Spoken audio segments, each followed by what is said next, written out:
There's a deficit every year at the moment of 150 million ounces that has to come from somewhere.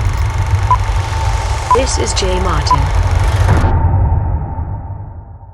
We always have a tremendous appetite on the channel for silver content in general. It's amazing. Like my silver investor audience is some of the most interested, and especially right now, it's like definitely headline worthy in the precious metal sector.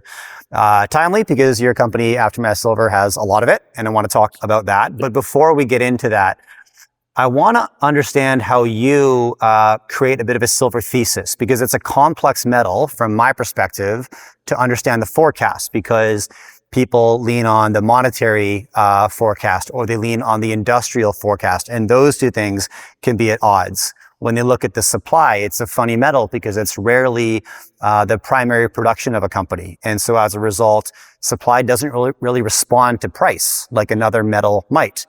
A lot of people just default to the gold-silver ratio and use that as their benchmark. Yep. Do you do any of that, or do you just build a company? And how do you interpret, the silver market, build your thesis, and amalgamate all of those data points? My take on it is I guess there's two aspects to it. One is I'm a geologist. Geologists are very simple creatures. We bang rocks, we find things. From my take of being in the industry for over 40 years, we are simply not replacing silver deposits, copper deposits at the rate that we need to balance demand. So there is a coming supply crunch. There is a coming deficit in nearly every critical mineral that we're looking for and mining. To me, in the long term, that means increasing prices. It's very, very simple. It's just we're not finding the deposits as geologists. We're doing our job, but they're becoming scarcer. They're harder to find. And is that a consequence of the industry being a bit starved of capital for the last 12, 15 years? Like, what's the reason that we're not and have not? Starvation of capital is cyclic.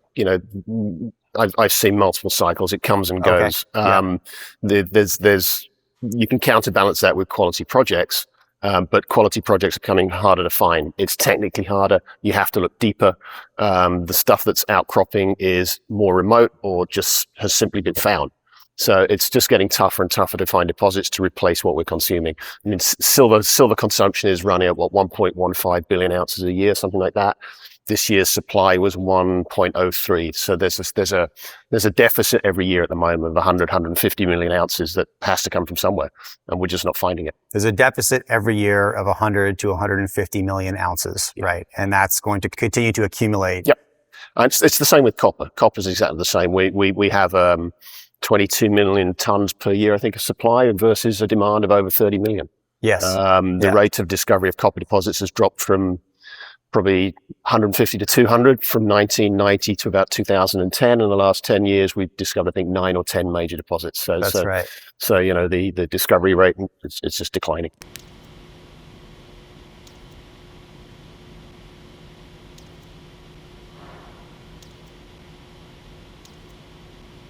And when you look at the copper supply and demand, like if you zoom out to like 10-year increments, supply met demand pretty much on the nose, like 1970, 1980, 1990, 2000. In 2010, that mouth began to open up. Yeah. It got pretty wide in 2015, and it's large now, to your point. And we're seeing a very similar situation unravel in the silver sector. Yeah. It's just technically harder and harder to find the things. And the big companies have an advantage because they have the budgets. Can I ask you a question? Have you seen anything as a geologist on the innovative front? We're not, the low-hanging fruit's been discovered, as you mentioned. Are you seeing any innovative technology techniques that are making the process more intelligent, bringing costs down, more effective? We get a lot of emails, a lot of speculative calls from AI companies telling us their AI program can help us discover things. Yeah. We haven't taken advantage of that yet. We haven't actually used any of those yet. And I think the jury is still a little bit out. We need a few years of development to make that technology fully effective. Okay. In the past, I'd say the big innovation was the introduction of airborne gravity systems. That was one of the key things that's come in during my career. Right. So in terms of AI obviously front and center in every conversation. To date, it's probably coming. You personally have not seen anything that's compelled you yet to take that step. We're not there yet. No, because we're not doing brownfields exploration. We're not looking around an existing project and needing clues to find things. Okay. And we're not doing regional exploration. So we're focused on the engineering side of a project development at the moment. So we've had no application for it yet. That doesn't mean it's not coming. All right, so you're trying to solve this supply deficit at Aftermath Silver. You're doing that successfully. You found a lot of silver thus far. We're going to talk about that both in Peru and Chile. Yep. For anybody who's just fresh to the story though, Ralph, they've never had a look at Aftermath Silver before. Explain to them what you guys are building and what you're up to. Yeah, we're looking at 2 critical metal projects, one in Chile, one in Peru. Between them, they have an inventory of silver, copper, and manganese. All 3 are critical metals, and we're on the doorstep of North America. Both projects are logistically very easy. We're near power, road, rail access for all of our projects. Yeah. So getting the product to market in North America should be fairly straightforward.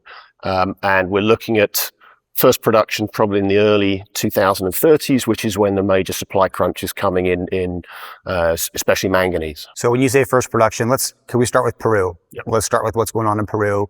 You've got resource at present, around 101 million ounces of silver, plus some copper, some manganese, and a bit of zinc. It's 101 million ounces in measured and indicated.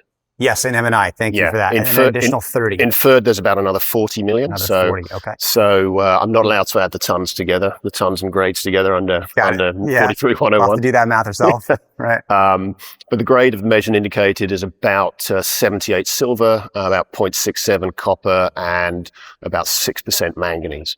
Okay. And each ton of manganese should yield about 3 tons of saleable product. Can you put the silver grades in context for me? 7/8 silver, put that in context for somebody. It's not particularly high, but it's open pittable. It's easily soluble in acid, and it's relatively straightforward to extract. So potentially open pittable at surface. So that's fairly forgiving. And that's what you want. Yeah. The less soil you have. It's not underground and high grade, but it is at surface and 5 kilometers from infrastructure. So yes. So in Peruvian or Latin American terms, it's really not remote. Yeah, and decent size. Yes. 20 million tons is the inferred resource, and about 40 is the measured and indicated. I just got to ask, because we were chatting about this off screen before I hit record, and there's a bit of people are trying to understand manganese. Yep. So as simply as you can, what do people need to know about manganese? Well, I'm going to jump to one of the questions that was sort of sent to me in an email earlier on about what keeps me awake at night. Okay. And it is actually educating the investor base on manganese. That's one of the things that keeps me awake. Interesting. Because there's a real lack of understanding as to how crucial it is in the modern sort of energy efficient society, and B, the processing of it has changed dramatically over the last 30 years. When I was a young geologist, if you found anything with manganese in it, you ran away. Right. It was a cost burden. Right? It was always regarded as refractory. You could never process it. What's changed now is the utility of manganese has changed. So it's no longer just steel. It's now used in batteries, EVs, all sorts of applications. Mm-hmm. That change in utility has driven a change in pricing. That change in pricing has driven innovations in the hydrometallurgical process routes, which means you can now look at those deposits and actually view them as commercially viable, whereas 30 years ago they weren't. So that's the big change that's come about in manganese projects. In the case of Berenguela, all we do is dissolve it in acid. So just from a cartoon basis, you have a bucket, you put the rock in it, you pour acid on it. Mm-hmm. Once you've got it into solution, you can extract the metals. Okay. And, coincidentally, thank you for that. It was the manganese. So one of your largest shareholder, Eric Sprott, owns about 24% of the company. 23.5, I think, at the moment. Yeah. 23.5. Okay. Yeah. And everybody knows Eric, of course, as the silver guy. Right. But it was the manganese that convinced him to go back in for a second round with Aftermath Silver. Correct? Yeah, Eric's invested, I think, 4 tranches into Aftermath. The first 2 were predicated on silver. Yes. And the second 2, the third tranche, which was $5 million, I believe, was on the basis of the silver as well, but he'd started to look at the manganese component of the project. We had a lot of conversations. We put him in touch with a number of people that we regard as experts on the manganese, the economy of the manganese, economics of the manganese side of it. And he came back and invested roughly this time last year another $10 million that was predicated primarily on the manganese. And then I think he's gone forward and invested in 3 other manganese companies. So he's read the literature, he's spoken to experts, and he understands the thesis. So with Berenguela right now, we just mentioned 101 million ounces of silver in the measured and the indicated category, another 40 million in the inferred. I believe you're planning another resource, an updated resource estimate in the near future. Let me ask you, Ralph, like, yeah, what can investors expect to hear from you coming out of Peru in the near term? In the near term, it's going to be a revision of the mineral resource estimate. Okay. The drilling we did late last year and the first half of this year was primarily infill drilling. So we were drilling within the confines of the existing resource. Yes. And the main aim there was to convert inferred to measured and indicated to upgrade tons. the resource. Upgrade the resource. Yeah. Got it. That was the main aim. We did a little bit of poking around the edges of the system. Okay. So a little bit of step out, but mainly focused. Yeah, and we've identified some targets on the eastern side of the project where we're seeing very high copper grades. Yeah. That we'd like to follow up. So the main aspect to this new resource will be a conversion from inferred to measured and indicated. Okay, that makes sense because 101 million ounces is a lot, right? And then 40 million in inferred. Yeah. The primary goal right now is to upgrade the confidence level of that. Yeah, and then we have to factor in a more detailed approach to the cost side of the manganese processing. So the resource we did in 2023 was fairly basic on the pricing and the costing of the manganese. So this time we have a lot more knowledge. We've done a lot more test work, so we understand the recoveries, we understand the process. So that's been fed into it as well. Can I ask you, I'm always curious, what the bigger picture, longer term vision is for an asset like this. Have you guys ironed that out? Can you share that with us today?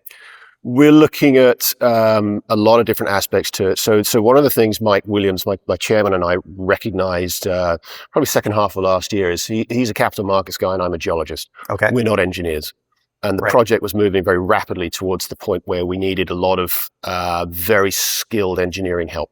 Yes. So we've added that in the first half of this year, and we've added people that we believe can actually put this into production and can shepherd the engineering, the PEA, the pre-feas, all the way through to where we need to get it to actually put this into production. There are also guys that have built pilot plants. One aspect to manganese projects is you need to produce commercial quantities of the product for the battery manufacturers to test. You can't just take them a little baggie of stuff. You have to take them hundreds of kilograms of material that they can actually make into batteries, run through repeated charge and discharge cycles. So the guys we brought on board have done that. Okay. They've designed and built pilot plants. Okay. They know who the consumers of the product are. They know the logistics of all that stuff. So we're pretty confident now we have a team in place that can actually build this project. Hard to find a team like that, given that manganese is sort of a frontier industry. Yeah. That's exactly why it's been hard. Yeah. Gold and silver, there's any number of teams around the world that can put them into production. Manganese, it is a chemistry set. You do need to understand the nuances of manganese chemistry. Mm-hmm. Extraction of the silver and copper is relatively straightforward, but when you actually want to get it to battery grade, it has to be 99.99% pure. So it takes work, but there are a number of groups around the world on the junior side who are working on that at the moment, including us. Including you. Yeah, that was my next question. There's definitely a lot of conversation about manganese. I don't know how well investors actually understand it. And so a bit of context on that front. No concessions its on nickname purity. is the forgotten metal. Okay. Why is that? Everybody forgets about it. They look at lithium, they look at cobalt, they look at all these other things that are crucial, but everybody forgets about manganese. Interesting. But then you consider the Chinese control nearly 95% of the world's refining capacity. Yeah. To produce battery grade manganese, and it puts it into context. Yeah. They have the ability to choke off manganese supply at any time, which would put the battery manufacturers, the car manufacturers in North America and Europe in a very tricky situation. Yeah. So for the first time this year, we're starting to see those companies come down the food chain and look at companies in our sector and approach them saying, are you guys in a position to supply us with manganese sulfate? So it's the first time this year we're starting to see that. And you are starting to see that. That makes sense as part of the sort of broader reindustrialization theme. They've got to go down the food chain now. Of course they do. Yeah. Yeah. It's of critical importance now. Okay. Interesting. All right. I want to migrate down to what you're doing in Chile. So same question, Ralph, for somebody who's got fresh eyes on Aftermath Silver. How would you introduce your operations in Chile? We have two projects in Chile, Cachinal, which is non-core. We're actively looking at trying to divest that. That was the first project we picked up. So that's a relatively small resource. We're out there trying to basically sell that or JV it off. And there is a resource on the property there. There is. Yeah. Chaicoyo project is in Region 1. It's about 130 kilometers from Iquique in northern Chile. It's a much more straightforward, standard silver, gold epithermal system. It was mined historically. We purchased it from Mandalay Resources. They have an old feasibility study on it, looking at underground operation. We are considering that as a potential open pit operation. The resource is about 6.5 million tons at 160 grams silver in measured and indicated. And then about another 2.5 million tons at about 120 silver with a trace of gold in inferred. Okay. So about, I believe the numbers are about 35 million ounces of silver in measured and indicated, about 11 million in inferred.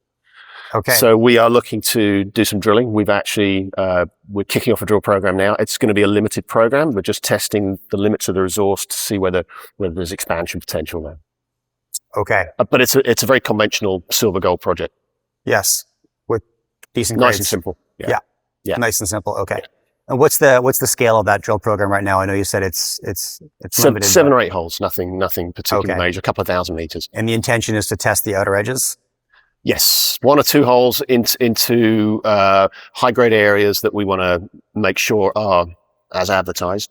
Okay. And then some looking at the extensions of veins or the down dip extensions of veins. Then we'll see where it goes from there. One of our considerations has been drill costs are, everything in Chile costs probably double what we're paying in Peru. So in Peru, we pay $250 a meter for drilling, including assay costs. In Chile, it's probably close to double that. Why is that? It's just the environment we're working in down there. Okay. Most of the drill companies want large contracts with the big mines. You know, they want 500,000 meters and 12 machines. So looking at one machine on a small drill project in northern Chile is not priority for them. Mm-hmm. So they can kind of charge what they want. Okay, got it. And so if you're thinking forward like 12 months, it strikes me as like there's some pretty obvious catalysts coming up. We're going to be waiting for news from a drill program in Chile. Yeah. And probably near term, very near term, we're also waiting for an updated resource estimate from Peru. Anything else, Ralph, that prospective investors looking at Aftermath Silver can look forward to in terms of catalysts? So I think we need to come back to Bed and Gala on this one. So the most impending news of the mineral resource estimate. We do have some sort of potential management changes coming. As I said, we've been looking at the engineering guys, the engineering talent that we need. So it makes sense for us to formalize some of those relationships. At the moment, they're consulting relationships. We have had a very first trip into the US very recently. We're aware that one of our competitors has some undertakings from state and federal level organizations in the US to perhaps provide as much as $280 million in incentives to put their processing facility in the US rather than at the project site.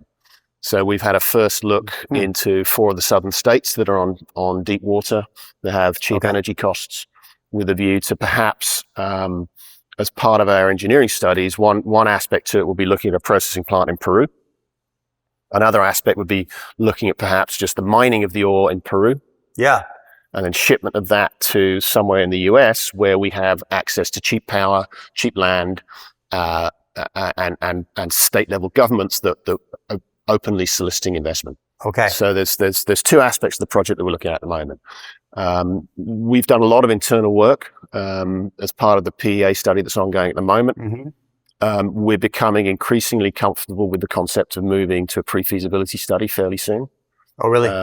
So that would be something else. We still have to make that decision, but we're getting more and more confident in our own internal estimates of how best to work this project.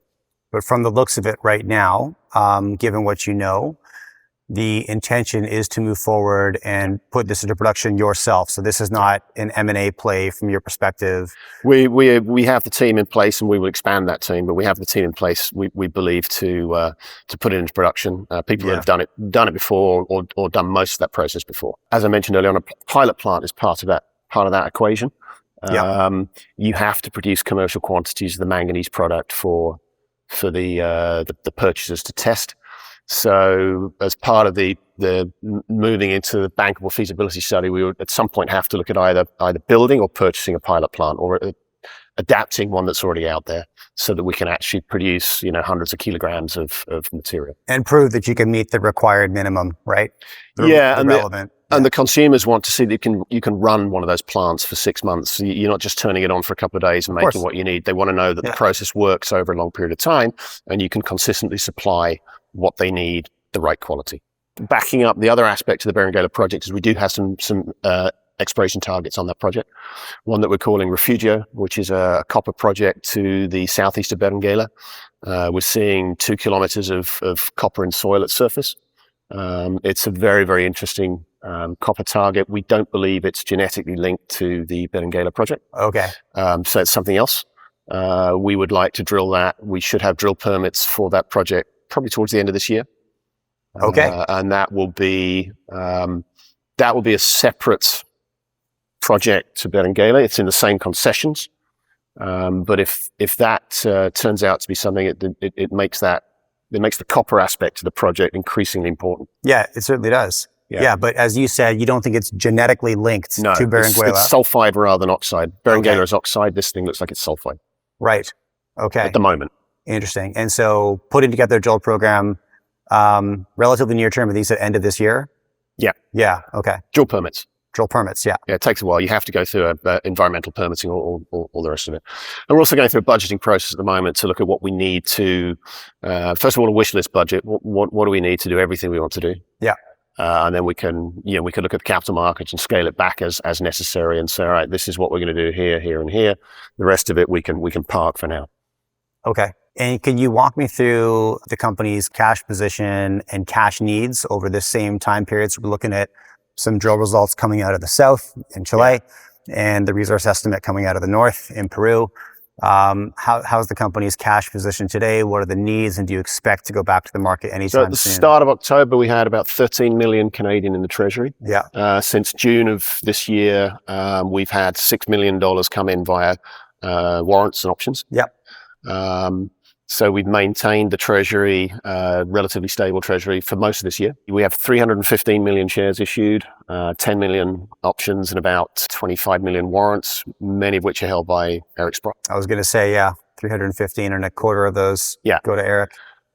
We have one more payment to make on the Beringala project to EMX, the royalty company. Yeah. That's 1.55 million US, something like that. We would like to make that payment. We are currently working on the legal aspects of that payment. It has to be papered up. Sure. So we would like to make that payment. If that comes about in the next few weeks, we will be looking at a treasury going into November or late November, probably about 10 million Canadian. Okay. So to complete the feasibility study, to do all the drill programs that we need to do, yes, we would need to raise some more money. We are going through a process at the moment to, as I say, to build those budgets, and we're getting together as a team in November to sit down for 2 days and actually have a proper strategy meeting. Right away. Yeah. Yeah. As to, okay, let's look at this 2 years out. Where do we want to go? What do we want to do? How much is it going to cost? So I guess my answer to that is I can better answer that question at the end of November. But we're getting all the key people in one room for 2 days to actually figure out all the aspects of it. Yeah. I love it. Okay. Well, that's something to look forward to for sure. Let me ask you, just before we wrap up, you've been on the road like crazy. From a sentiment standpoint, when you're taking meetings in Europe, the US, obviously you're off to Toronto soon, so you're doing Canada as well. You've been in the industry for, over 40 years, I believe. What's the, precious metal sentiment? What's your read right now? Is it obviously more optimistic than it's been for nearly 15 years, but what's your take?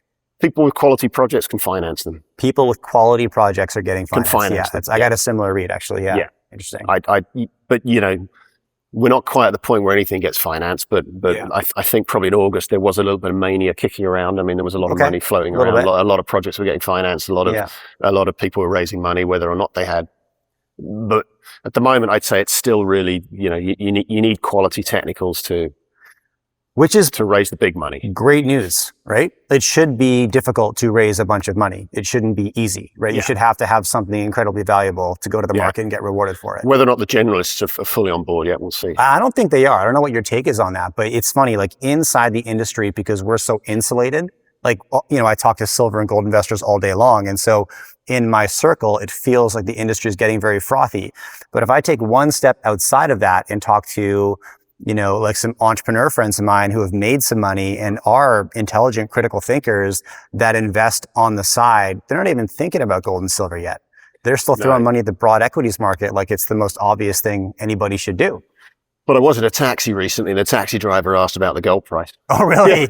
That's like, all right. So it's coming. It's right? coming, right? Isn't that like the best? I think that was in Munich. It was in Munich or Frankfurt. It was one of the two. All right. Well, they're more inclined to know about the precious metal sector in Germany, I believe. You go to the conferences over there. A lot more physical gets sold than over here. Right. I think the generalists are probably looking more at the bulk commodity industry, coal, iron ore, that kind of stuff. You think so? Yeah. Yeah. That's easier for, if you're a fund that's investing in oil or shipping or something like that, it's a logical step to look at what it is they're transporting, Yeah. Because it's funny. The way I read it is so many of the gold investors that I talk to, both on the podcast, my conference, wherever, they're increasingly concerned that maybe your taxi driver is asking about the gold market, right? And as soon as they see any generalist interest in the gold sector, they get worried that we're close to a top, right? Which is, from my perspective, that's just to say gold investors still have so much PTSD from the last 15 years that they forgot what a hot market feels like. Yeah. People are supposed to be interested if the market's hot. They're just becoming a little bit interested now on the fringes. I think your cab drivers at the cutting edge, right? From my experience anyways, but it's like, it's all relative. It's all relative, right? Well, I think anybody that's got gold jewelry stashed away in a box at home or is part of a culture that values gold jewelry is probably paying much more attention to it. Yes, of course. Yeah. Of course. Yeah, I'm sure the people in Abu Dhabi and Dubai who are in the gold souks over there are probably heavily focused on I'm sure they are. Yeah. But my brother in the UK and, they wouldn't even be thinking about it. No, they wouldn't be. But, and part of the reason I bring that up is because it's very important as the market gets hotter. As you know, a lot of new deals are going to hit the desk, hit the street. They're going to start raising money on assets that we've seen in different companies 3 or 4 times before. And I think it's very important for investors to be able to find companies that were grinding in this industry before it was cool. And now they have something. And if the market arrives, well, great. That's awesome. But, you look at a company like Aftermath Silver, you guys have been around a long time. You put a lot of work in. You've now got a resource. The market's arriving. That's nothing to do with you. That's just beneficial timing, right? But you've been in the game a lot longer than people cared about it. Yeah, and I think a crucial aspect to our industry, which again is something that some people are paying attention to, is the gradual erosion of talent in the industry. We're losing people. Right. The number of universities that are shutting down engineering departments, geology departments. Yeah, you must see this as a geologist. Yeah. Right. So to be able to assemble a team of people that have all been in it for 20, 30 years plus themselves, which is like our entire group, there's nobody in there with less than probably 20 or 30 years experience. And that's crucial. You see how the industry evolves, you understand the trends. Yeah. That's the other supply and demand deficit that we're heading into, right? We can talk about how demand for metals is going up and we didn't invest in them, so there's a deficit there. I guess it would be the exact same for talent, because talent is attracted to industries that make money. If the mining sector has been tough for 15 years, less people have ran towards it. And I think didn't UBC shut down their mining engineering program, where it's gotten a lot smaller? Is that right? In the last I'm few not years? sure actually. Yeah. A friend of mine, he's a mining engineer, speaks at the UBC mining engineer school. And he talked about going there, 8 years ago and talking to 80 to 100 students. He went a couple of years ago and talked to 6. Yeah. And that's just exactly what you're talking about, right? But the demand for these professionals is going to go up as the market gets hot, and they just don't exist right now. Not in the same number. No. And my experience has been with some of the companies I've been involved with that the young guys or women that are coming into it, don't necessarily want to do much field work either. Oh, really? Yeah. They want to work from home. Yeah. Yeah. Which is not ideal. Right. Right. It's one of the few sectors of society where I still feel relatively young mining. Interesting. Yeah. Okay. Wild. Do you think, can I ask you, I know you're British, but I see that as a bit of a shift and maybe threats or risk in Canada, right? This is an industry where from an expertise standpoint, we've had a lot of leverage. We've had a lot of talent, right? A lot of strengths. And I wonder if we'll maintain that in this next bull market. Do you have a take on that? Like, where are you seeing the talent come from, I guess is my question. I think only if the academic institutions are prepared to fund those departments and advertise the programs through the downtimes. Any departments reliant on industry funding, you know, in the downtime, that'll dry up to a certain extent and the scholarships go away. And so, you know, it will get harder. Look, Ralph, it's been great chatting with you and catching up on Aftermath, introducing it to my audience because there's a massive appetite for silver, but there's a lot of highly promotional deals. And it's very important right now that investors look at the companies that we're exploring when nobody cared, when it was tough to raise money. And now they've got something to bring into market. And now the job is expand it, upgrade the confidence level of it, right? And move to that next step. And I think a crucial part of that is also being prepared to undertake projects that have challenges. You know, the hydrometallurgical aspect of Beringala has been a challenge historically. We don't believe it is anymore, but actually systematically working through the projects, not just sort of advertising it as, oh, we're going to build. You actually have to demonstrate each step of the way is doable, feasible, and you have the team in place to do that. And I believe that's what we have. And that's the approach that we're taking. Yes. Okay. Well, I'll look forward to the updated resource estimate.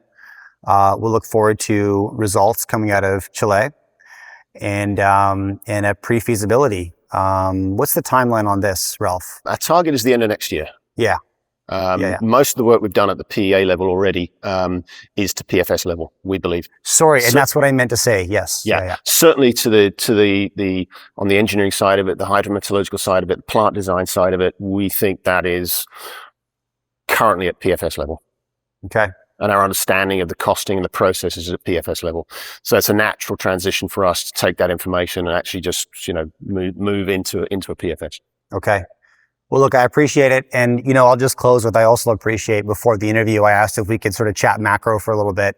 And you're like, no, my job's to build a company. I don't, you know, my job's to deliver. So I appreciate that perspective. Like I'm being sincere. I'm sure you've had many interviews where people wax lyrical for ages about. Yeah. And sometimes that's great. But, you know, I appreciate the CEO who says, I can't control metal prices. What I can control is what happens inside our company. So that's what I'm focused on. And there's 1,000 analysts out there way smarter than me who get it wrong. Sure. Right. And at the end of the day, are you going to do anything different? You're going to move forward and build your company. Yeah. Right? There it is. So why get lost in the weeds of worrying about, you know, like I say, how much silver does jewelry consume or the film industry consume or whatever. By the way, that's the same answer that Ross Beatty gives me when I ask him to jam macro. And he says, my job's to build a company. Right? Okay. I'm in good company. You're in good company. Yeah. In a couple of ways. Yeah. All right, Ralph, I appreciate your time today. I want to do it again, post resource estimate. So maybe like Q1 of the new year and get the update. But congratulations on the company's success. Thank you. And thank you for making the time to come in here and chat with me today. Thanks very much.